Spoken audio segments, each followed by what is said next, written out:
சுச்சக்கர வரதாச்சாரியம் சுத்த சத்வ குருத்தமம் ஸ்ரீநிதி ராகவம் வந்தே ஹி அபார கருணாகரம் கவிதாஜித கல்லோலி கன்யகா காந்தவக்ஷசே கருணாதி குணாத்தியாய கமலாநிதயே நமஹா.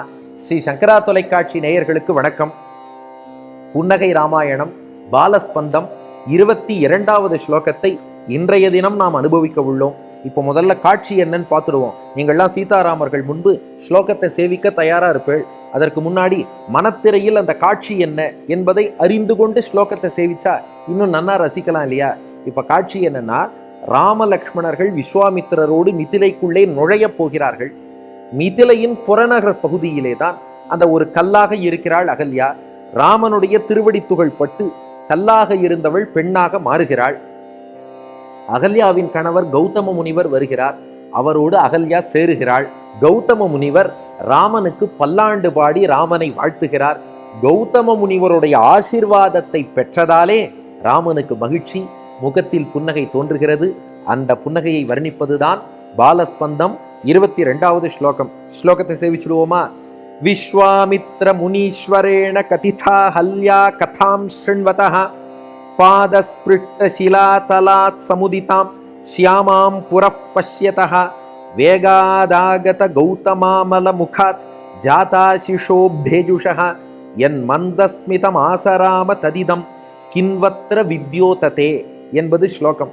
இதன் பொருள் என்னன்னா, இப்ப வில்லூர் சுவாமி ராமனை பார்த்து உரையாடுகிறார். வாங்க நாமளும் ராமனோடைய பேசுவோம்.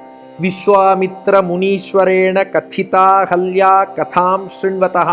ராமா, உனக்கு விஸ்வாமித்ரர் அகல்யாவோட கதையை சொன்னார். ஏன்னா திடீர்னு திருவடி துகள் கல்லில் பட்டது, அதுலேருந்து பெண் வருகிறாள். இது என்னன்னு கேட்டானோ ராமன். விஸ்வாமித்ரர் சொன்னாராம், அதுதான் ராமா, அவள் அகல்யா என்று கௌதம முனிவருடைய பத்னி.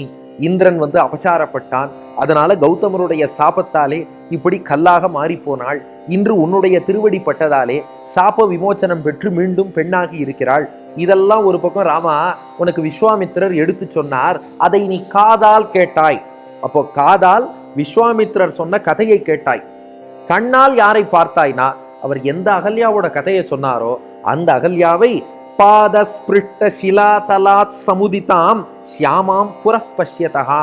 உன் திருவடி துகள்பட்ட அந்த கல்லில் இருந்து உன் கண்ணெதிரே தோன்றிய ஒரு கன்னிகையாக, கல்லில் இருந்து பொதுவா கல்லும் கனியாகும்பா, இங்க கல்லும் கன்னியாகும் என்னும்படி கல்லில் இருந்து கன்னி ஒத்தி வந்துட்டா. அவளை நீ கண்ணாலே பார்த்தாய், காதாலே கதையை கேட்டாய், கன்னிகையை கண்ணாலே பார்த்தாய். அப்போ கௌதம முனிவர் உனக்கு ஆசீர்வாதம் சொன்னார், அதை மனதாலே வாங்கி கொண்டாய். பாருங்க, புன்னகை ராமாயணம் நம்ம காதுக்கும் விருந்து, கண்ணுக்கும் விருந்து, மனத்துக்கும் விருந்து. அதுபோல ராமனுக்கு காதுக்கு விருந்து விஸ்வாமித்திரர் சொன்ன வார்த்தை, கண்ணுக்கு விருந்து அகல்யா தோன்றுகிறாள், மனதுக்கு விருந்து கௌதமருடைய ஆசீர்வாதம். வேகாத் ஆகத கௌதமாமல முகாத்து. மிகுந்த வேகத்தோடு தன் மனைவியை ஏற்றுக்கொள்ளும் விருப்பத்தோடு கௌதம முனிவர் வந்தார். அவருக்கு கோபம் எல்லாம் நீங்கி விட்டது. ஏன்னா ராமன் திருவடி துகள் ஸ்பர்ஷம் கிடைச்சிருக்குன்னா அப்படிப்பட்ட மனைவியை இனியும் கைவிட்டுடுவாரா? அதனால வேகத்தோடு ஆர்வத்தோடு கௌதம முனிவர் வந்தார், அவளை ஏற்றுக்கொண்டார்.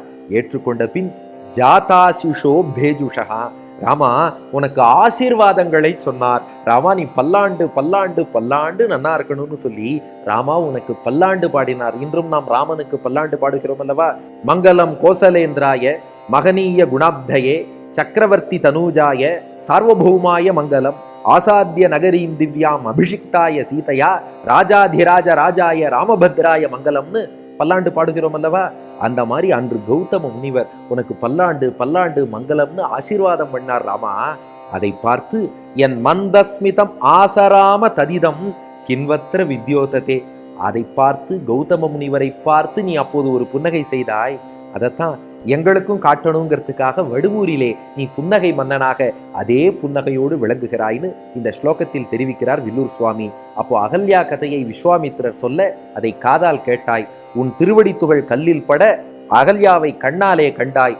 அந்த கௌதம முனிவர் ஆசீர்வாதம் சொல்ல மனதாலே அதை ஏற்றுக்கொண்டு நீ புன்னகை செய்தாய். அதுதான் இது. இப்ப அந்த 3 விஷயங்கள் பார்த்துடுவோம். புன்னகைக்கான காரணம் என்ன? கௌதம முனிவருடைய ஆசீர்வாதம். ஏன்னா ஒரு ரிஷி ஆச்சாரியன் அவர் அனுகிரகம் பண்றார்னா அதை பார்த்து பகவானே மகிழ்கிறான். இதுதான் அந்த மகிழ்ச்சிக்கான காரணம், புன்னகைக்கான காரணம். 2, இது நமக்கு உணர்த்தக்கூடிய மெசேஜ் செய்தி என்னன்னா, ஆச்சாரியன் அனுகிரகம்ங்கிறது பகவத் அனுகிரகத்தை விட உசந்தது. அதனாலதான் பகவானே ஒரு குருவின் அருள் வேணும்னு எதிர்பார்க்கிறான். இப்ப கௌதமர்னு ஒரு முனிவர் வந்து ஆசீர்வாதம் பண்றாருன்னா, ராமனே மகிழ்கிறான்னா நமக்கு என்ன செய்தி சொல்றான்? நீங்களும் உங்கள் ஆச்சாரியர்களிடம் பக்தியோடு இருங்கள். ஆச்சாரியனுடைய அருள் தான் பகவானுடைய அருளை விட வசதி. புன்னகை மூலம் தெரிவிக்கிறான். மூன்றாவது, இந்த புன்னகையை அனுபவித்து ராமனை வழிபட்டால் என்ன பலன்னா, எந்த ஆச்சாரிய அனுகிரகம் ரொம்ப வசத்தின்னு ராமன் சொல்றானோ அந்த குருவருளையே நமக்கு பெற்றுத்தரும் புன்னகை இது. அப்ப சேவிச்சுடுவோமா ஸ்லோகத்தை? விஸ்வாமித்ர முனீஸ்வரேண கதிதா ஹல்யா கதாம் ஸ்ருண்வதः பாதஸ்பிருஷ்ட சிலாதலாத் சமுதிதாம் ஷ்யாமாம் புரஃப் பஷ்யதः வேகாதாகத கௌதமாமல முகாத் ஜாதாசிஷோ பேஜுஷः என் மந்தஸ்மிதம் ஆசராம ததிதம் கின்வத்திர வித்யோதத்தேன்னு சொல்லி உங்கள் இல்லத்திலும் உள்ளத்திலும் உள்ள சீதாராமர்களை வழிபடுங்கள். திருவருளோடு குருவருளும் பரிபூர்ணமாக நிறையும். இனி இந்த கௌதம முனிவர் ராமன் ஆசீர்வாதம் பண்ணி ஒரு வார்த்தை சொல்றார். அற்புதமான வார்த்தை. அந்த வார்த்தையை கேட்டு இப்ப ஏற்கனவே பல்லாண்டெல்லாம் பாடிவிட்டார். இதுக்கு அடுத்து ஒரு வார்த்தை சொல்றார். ரொம்ப சுவையான வார்த்தை. என்னங்கிறது அடுத்த பகுதியில் காண்போமா? நன்றி, வணக்கம்.